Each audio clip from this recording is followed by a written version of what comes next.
Continuing to read from Lama Yeshe Rinpoche's From a Mountain in Tibet, starting on page 18. Chapter 2, Ritual and Resistance. As a child, I was particularly intrigued by vultures, which are sacred in Tibet because of the crucial part they play in disposing of the bodies of the dead. Since the ground is frozen for much of the year and too hard to dig, our community practiced sky burials. When someone died, the Lama who lived in the local monastery a little further down the valley would come to perform prayers. He was almost like the village priest, available for ceremonies and consolation as required. We all knew and trusted him. Once he had finished saying the prayers for the dead, the body was bound in a shroud and carried to the charnel ground, where the covering was removed and the body chopped up. The hovering birds would swoop down out of the sky and eat everything except the bones they couldn't break, such as the skull. Bearded vultures, native to Tibet, are the biggest of their kind in the world, and they often have a wingspan of more than 2.5 meters. So, they were immensely powerful. The relatives attending the body would return after a few days and smash the remaining bones together and mix them with the brain so the vultures would be able to eat everything. The hope was that not a scrap of flesh would be left behind. In fact, it was regarded as inauspicious if a body was not fully consumed, reflecting badly on the karmic status of the deceased. Karma is a key doctrine in Buddhism. We believe that all our thoughts, speech, and actions, as well as the emotions that drive these actions, both shape the life we are currently living and all our lives to come. When we die, the karma we have accumulated in this lifetime, be it good or bad, determines whether we will be reborn once more as a human being, as an animal, or as a being in one of the other realms of existence, whether lower or higher. If the vultures were unwilling to consume a particular corpse, it didn't look good for that individual's karmic reckoning. In such cases, a further purification ritual by another Lama might be required, so every care was taken to allow the vultures to carry out their role. The Tibetan approach to funerals strikes some Westerners as gruesome. Having visited the lawn-covered cemeteries of England, I can see why. We didn't regard the process as horrifying or disrespectful, though. For a start, it was by far the most efficient and hygienic approach. It represented an act of generosity to the birds and to the interconnected world of mutual support in which we lived. And of course, all of us believed in reincarnation, so the body was just an empty shell. In Tibetan Buddhism, vultures are seen as dakinis, or angels, come to help the dead person towards a swift reincarnation. So we believe that being consumed by them is a sacred way to finish your embodied time on earth. As a young boy, I was desperate to catch a vulture. Not to kill it. I just wanted to feel the pull of that enormous angelic power for myself. This was a foolish notion, unlikely to work out well for me, but it became a fixed idea in my mind. When I was about 7, a dog died in the village, and I saw my chance and enlisted my friends to help. We decided we would tie a rope to the dog's body, and when the vulture came to eat it, we could drag the carcass closer to us, luring the vulture until it was near enough for us to lasso it. We thought we were quite clever to hatch such a plan, but when the vulture saw us, it simply grabbed the dog and flew off with it. The bird was so powerful that all of us together couldn't keep a hold on the rope. I didn't give up, however. I was still determined to catch myself a vulture. One day I noticed that a horse had died down by the river, and many vultures were coming to eat the corpse. They always start with the soft internal organs, which are the most nutritious part and easily eaten. In a big animal, this then creates a natural cage shaped from the ribs. I watched the vulture going further and further into the carcass, and noticed that to do this they had to fold their wings. I came up with a brilliant idea that while one of the vultures was inside the horse eating its flesh, I would be able to put my arms around it and catch hold of it by its wings. It amazed me that I considered this plan for so much as a second, given my earlier experience, which had showed me the vast strength of these creatures. Even at the age of 7, I was ever the optimist about my own prowess, and always utterly unafraid. I lay in wait, and when I saw a vulture go into the dead horse's chest cavity, I sprang onto it and managed to grab it by the wings. The vulture wasn't going to stand for that. It was so big that it had no difficulty taking off with me still holding onto it. Terrified, I tried to keep my grip, but it freed itself and I fell to earth. And that was the end of my vulture catching, though it was just the beginning of my taste for recklessness.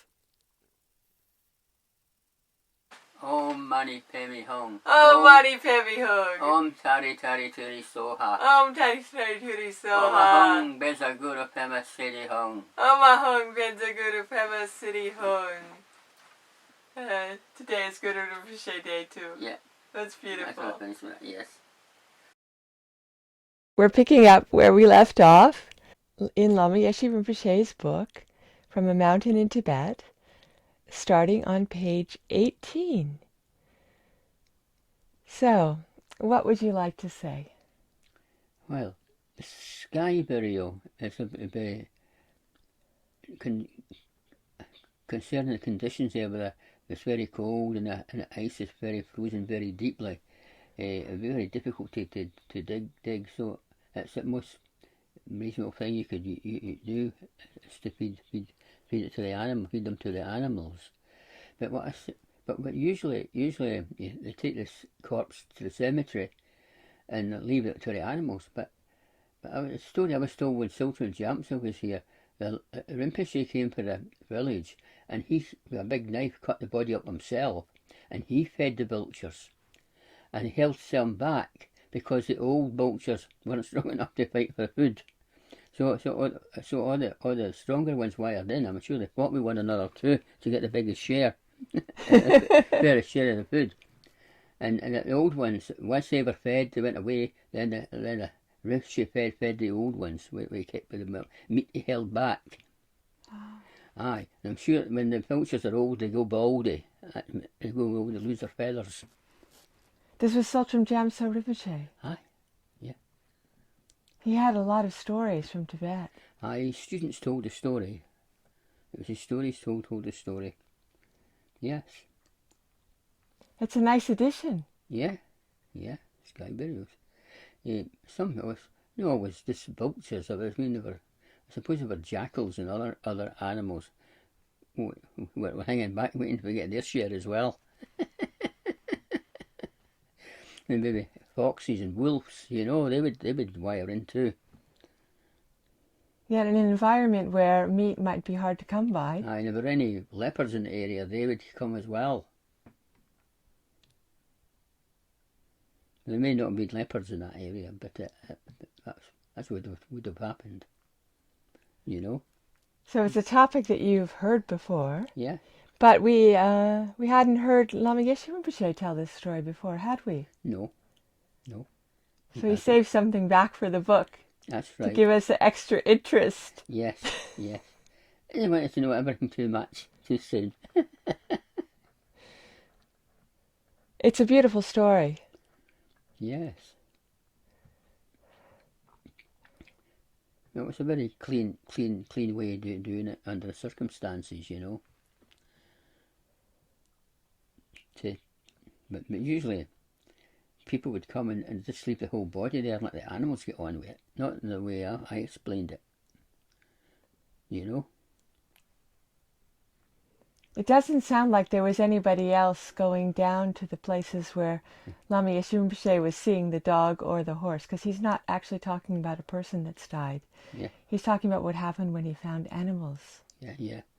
That's right. And it doesn't sound like anybody else was there to see what was going on. No. Except, of course, the boys that helped him when they tried to do the capture with the dogs. That's right. But it sounds like with the horse it was just him, doesn't it? Yeah, horse and animals. He just went down by the river. Maybe it was just humans that chopped him up, mostly. I'm not sure.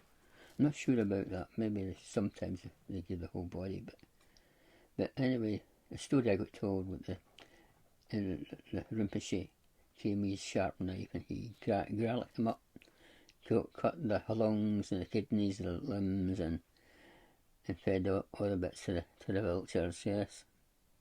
So when a lama was involved, or in this case when a Rinpoche was involved, it was a more elaborate procedure. That's right. Yeah, that's right. And Lama Yeshe Rinpoche was describing why some of the reasons, the karmic reasons why that would have been very important for everybody involved. Right. Yeah, that's right. So that was the only proper way. Under those circumstances, that's the proper way to deal with the corpses. Yes. Yes. Yeah.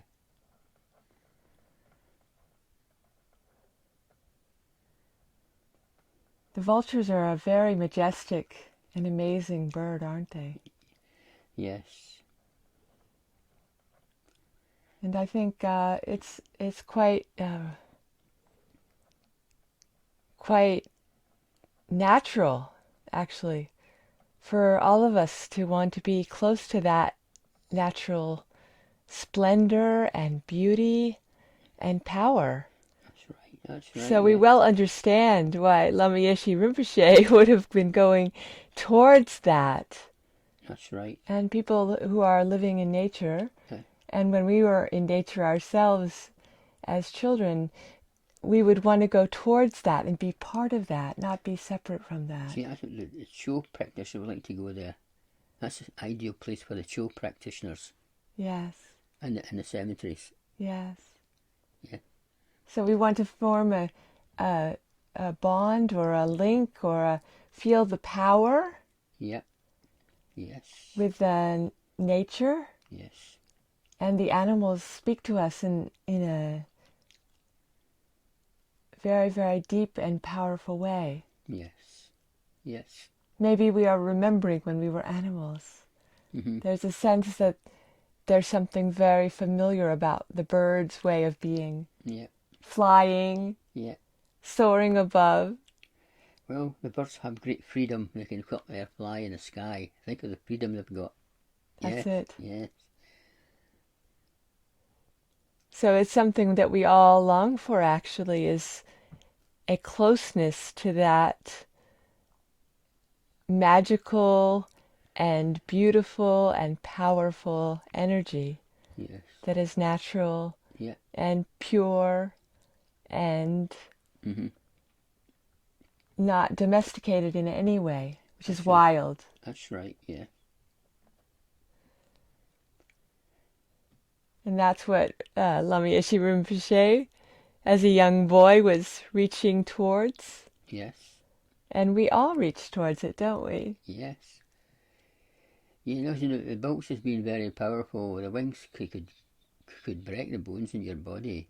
I know a swan. They say a swan's wings could break the bones in your body. But a vulture is a more powerful bird than a swan. What would that do? It's like Lama Yeshe Rinpoche said, he was fearless, Yeah, wasn't he? that's right. Yeah. Fearless then and fearless today. Yeah.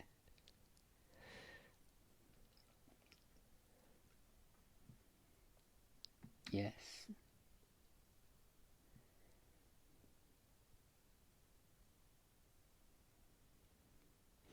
Is there anything else to be said about this section? I think it's mostly everything. I think about the sky burials. I think everything's there. You know.